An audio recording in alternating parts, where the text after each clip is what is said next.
Hello mga Koshi, today gagawa tayo ng masarap na merienda gamit ang galyang or giant swamp taro. At ito ay rich in fiber, maganda sa puso, at nakakapagpapayat. Tara, simulan na natin.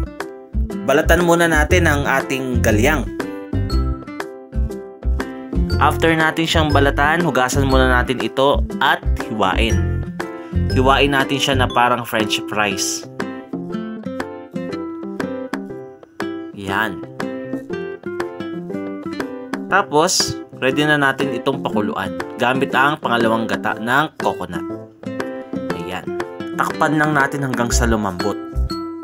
At i-prepare na rin natin ang mga gagamitin katulad ng gata, asukal, evaporada, sago, at pandan leaves. Yan. Kapag malambot na yung galyang, i-prepare na natin yung susunod na step. Ayan. Di ko na videohan yung paglalagay ko ng gata at saka dahon ng pandan. So proceed na tayo. Ayan, lagay natin yung asukal. Ayan, haluin lang natin. Tapos yung evap.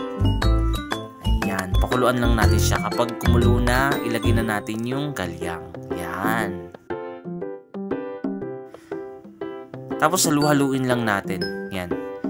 Para mag-reduce lang yung liquid. Ma-absorb ng galyang yung tamis.